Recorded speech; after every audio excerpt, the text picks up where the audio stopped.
देखिए सर, आप एक छोटा सा घर है अवस्था में घर है और स्वाभाविक तौर पर घर में एक छोटा सा मंदिर भी है। ये विस्थापित की जिंदगी क्या होती है वो हम आपको बता रहे हैं, वो दिखा रहे हैं। आप देखिए, समझिए।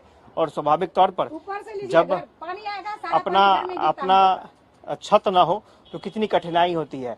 और ये जो है सिर्फ टेम्पोररी बेसिस पर ये जिंदगी चल रही है। 1998 से ये लगातार इस तरह की जिंदगी जी रही हैं तारा जी। हालांकि ये उम्मीद है कि कहीं आगे आने वाले समय में बहुत कुछ हो सकता है, क्योंकि सरकार की तरफ से कुछ विस्थापितों को यहाँ पर जमीन दी गई है। विक्टर जी हमारे साथ हैं, विक्टर जी से बात कर रहे थे। विक्टर जी आगे चलेंगे। विक्टर जी, जो जानकारी मिल रही है, सरकार ने जमीन देने की योजना पर काम शुरू किया है, क्या लगता है कि कब तक?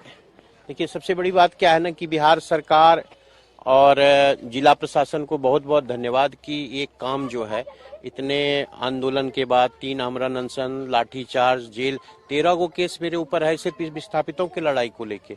इतने दिनों के बाद अगर ये काम स्टार्ट हुआ है तो बहुत बहुत धन्यवाद। लेकिन ये नाकाफी है, ये पर्याप्त नहीं है और लगभग 30,000 लोग इस तरह जीवन जी रहे हैं।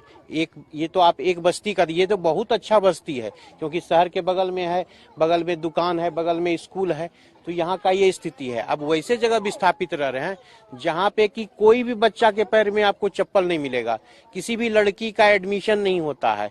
अगर महिलाओं को शौच लग जाए, पेशाब पैखाना लग जाए तो आपको शाम का इंतजार करना होगा, रात होने का इंतजार करना पड़ेगा। जैसे ये बस्ती है ना, सरकार की बहुत सी योजनाएं। अब मोदी जी कहते थे ना कि 2022 तक एक भी फूस का मकान नहीं रहेगा, कहते थे ना। हम थोड़ा आगे चलते हैं, तो यहाँ पे देख लीजिए, एक भी पक्का का मकान है क्या? ये भी स्थापित है। और क्या बिहार सरकार या सरकार नीतीश जी हो या कि सेंट्रल गवर्नमेंट हो, सबका हर बात में होगा पिछड़ा, अति पिछड़ा, दलित, महादलित। तो ये कौन सवर्ण थोड़ी है? जातियों में जो सबसे पिछड़ी जाति के लोग हैं। अभी 24 तारीख को कर्पूरी जयंती मनाया गया।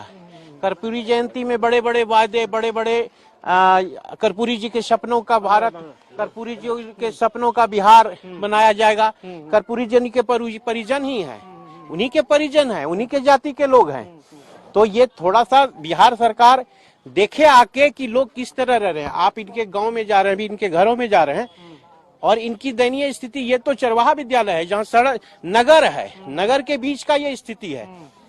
आप अगर देहात जाएंगे तो हमको लगता है कि आपको ये कैमरा छोड़ के आंदोलन में लग जाएंगे इनके स्थिति, दयनीय स्थिति को देख के। अच्छा, तो यानी शुरुआत हुई है और लगभग 7 या 10,000 लोगों को जमीन मिला है। ये है ना, एक कहावत है ना कि ऊँट के मुंह में जोरा जीरा फोरन, बस वही है। और इनके गांव अभी कट रहे हैं। सैकड़ों लोगों का घर अभी इसी 2 महीने पहले कटा है और अभी मई में स्टार्ट हो जाएगा कटाव। गांव का गांव कट रहा है। बिल्कुल बिल्कुल, गांव के गांव कट रहे हैं। आपको हम बताते हैं ना कि जो फंडामेंटल राइट्स होता है उसके फंडामेंटल राइट्स का वायलेशन हो रहा है। जो 7 बिहार सरकार का बनाया हुआ है ना 7 डिटर्मिनेशन प्लान, 7 निश्चय योजना, 7 निश्चय योजना, एक भी योजना क्या लागू हो रहा है? आप खुद देखिएगा कि एक भी योजना इसके ऊपर अप्लाई नहीं हो रहा है। क्यों? कि ये विस्थापित हैं, डिस्प्लेस्ड हैं, होमलेस हैं। तो ये होमलेस है। और एक और तस्वीर हम दिखा रहे हैं भाई, देखिए पालना यही है।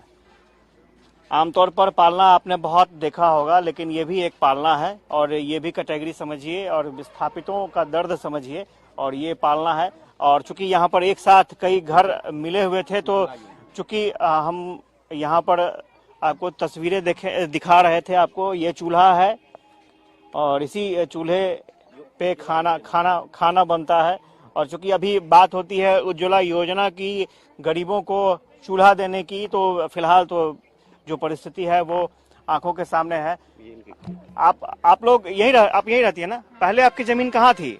हमारा जमीन था क्या कहते हैं, रामपुर टोपरा में था, कट गया। रामपुर में था? अच्छा, कट गया। तो कट गया तो यहाँ पर आके रहते हैं। कब से रह रही हैं यहाँ पे? तो 15 साल हो गया। 15 सालों से रह रही हैं। तो फिर परेशानी क्या होती है? परेशानी यही होता है कि बाढ़ पानी आता है तो रोड पर रहते हैं, यही खाना पीना की दिक्कत है, सब जिनिस की दिक्कत है, बाल बच्चा लेके रोड पर रहते हैं। काम क्या होता है? आपके पति क्या काम करते हैं? काम यही दिहाड़ी करता है। दिहाड़ी करते हैं। तो बिल्कुल आप तस्वीर हम दिखा रहे हैं आपको। ये छोटा सा एक अपना खेत बना हुआ है चूंकि आपने बड़े बड़े खेत देखे होंगे और अपने हिसाब से वहाँ खेती होती है, तो ये लोग भी अपने हिसाब से खेती करती हैं और जो भी साग, जो भी सब्जी उगाना होता है वो उगाती हैं। लेकिन ये सिर्फ बहुत ही संवेदनशील मामला है और इसको इतने हल्के में नहीं लिया जा सकता है। विस्थापितों को उनका हक दिलाने के लिए